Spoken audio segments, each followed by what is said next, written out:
dan terus semangat ya. Ya. Bagus. Nah, ada yang tahu tidak? Hari ini kita akan belajar tentang apa? Cerita pendek, Bu, cerita pendek.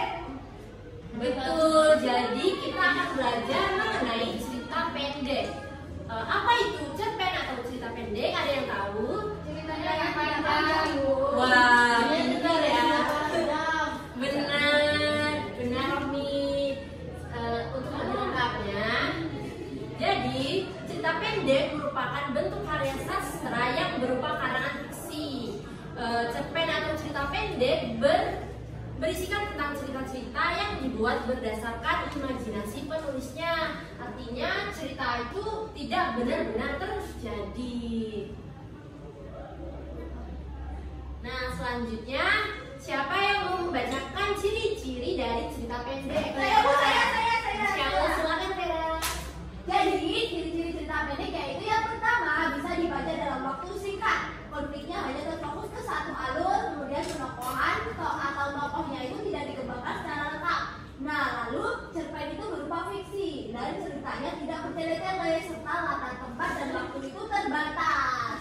Wah, terima kasih Vera sudah membaca dengan baik. Jadi di sini merupakan ciri-ciri dari cerpen atau cerita pendek. Oke. Nah, sekarang Ibu akan mengetes pemahaman kalian mengenai menyimak cerita pendek.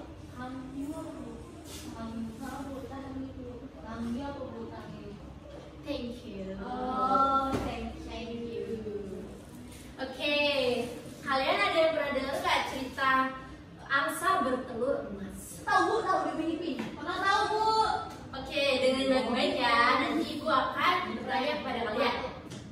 Dikisahkan pada suatu zaman dahulu kala, terdapat seorang petani yang memiliki seekor angsa yang sangat cantik.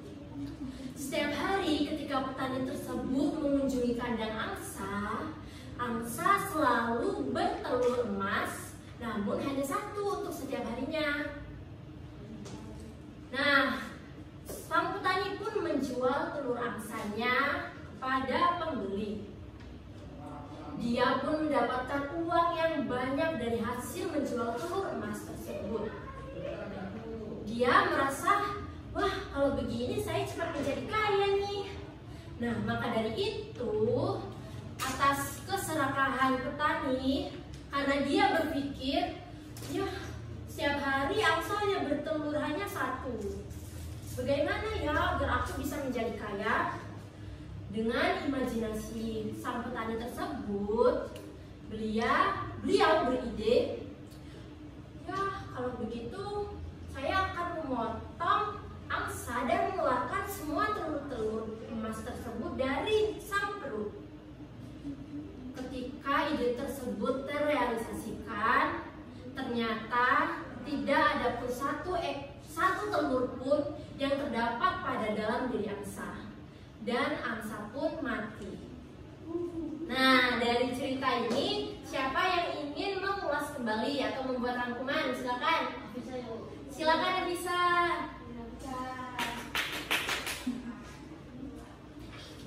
Baik Bu, jadi ulasan dari cerpen tersebut yaitu pada zaman dahulu kala ada seorang petani yang memiliki seekor angsa yang sangat cantik. Setiap hari ketika petani tersebut mendatangi kandang angsa, sang angsa telah menelurkan sebuah telur emas yang berkilauan. Petani tersebut mengambil dan membawa telur-telur emas tersebut ke pasar dan menjualnya, sehingga dalam waktu yang singkat petani tersebut mulai menjadi kaya.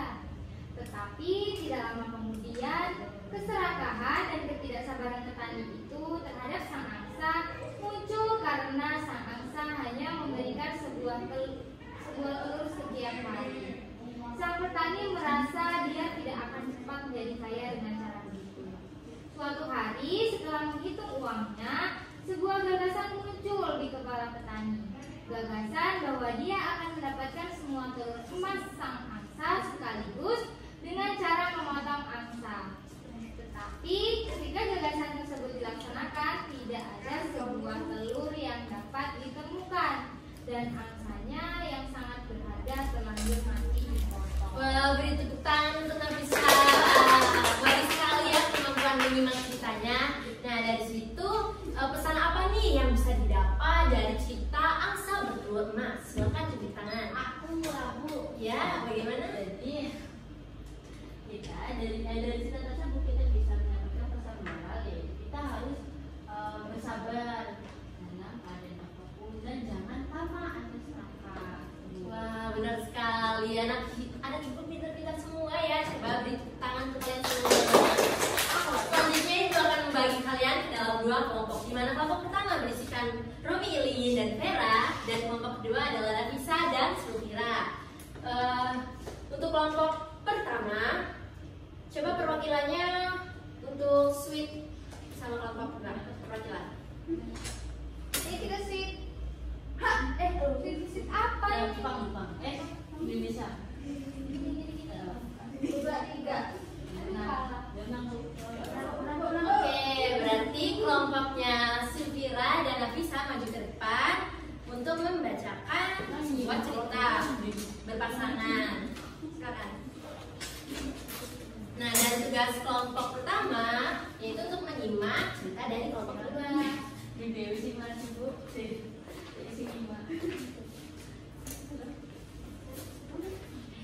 Nah, kalian membaca bergantian ya. Silakan.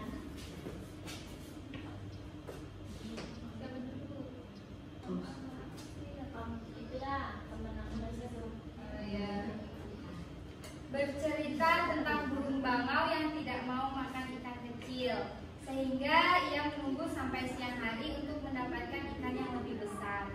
Tetapi ia tidak menyadari hari semakin siang, sehingga air mulai surut dan ikan pun mulai tidak ada.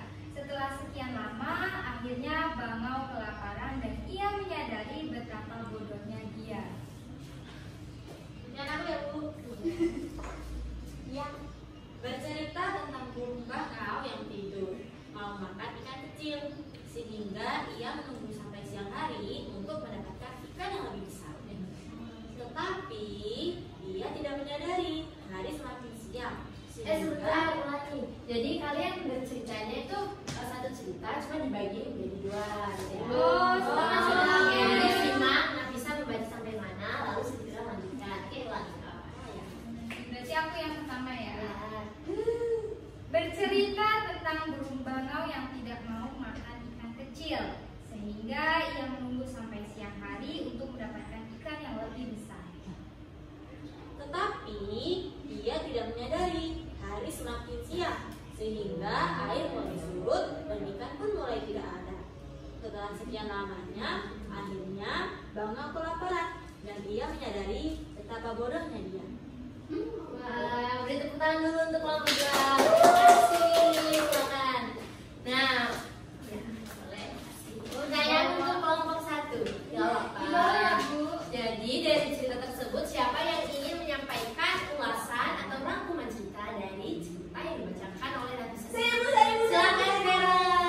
Nah, jadi saya ingin mengulang ya Bu, mengulang Ya. cerita yang diceritakan oleh kelompok kedua, di mana itu kan ada kisah burung bangau yang dimana tuh dia tuh sangat sombong karena tidak mau makan ikan kecil, sehingga sampai siang itu tuh dia tuh masih menunggu untuk mendapatkan ikan yang lebih besar. Nah, tetapi dia tidak menyadari karena sok-sokan tidak mau makan ikan kecil ya Bu, menunggu ikan Iya. besar. Dia tidak sadar kalau hari itu semakin siang sehingga air itu mulai surut dan ikan-ikan itu malah tidak ada. Nah, akhirnya setelah sekian lama kan akhirnya bangau kelaparan kan tidak ada ikan yang muncul karena airnya sudah surut. Wah, benar sekali Vera. Nah, untuk itu siapa yang ingin membacakan pesan moral dari cerita tadi? Silakan Lili. Ya, Bu. Ya. Ya, pesan moralnya adalah jadi kita tidak boleh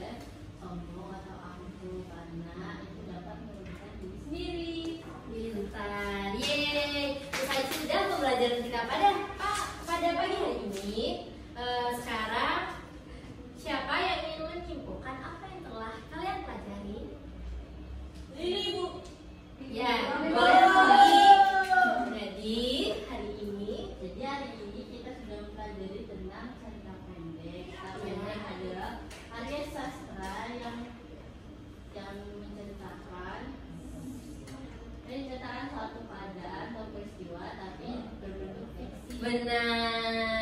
Terima kasih Romi. Nah, sebelum menutup pembelajaran, tentunya kita harus berdoa terlebih dahulu.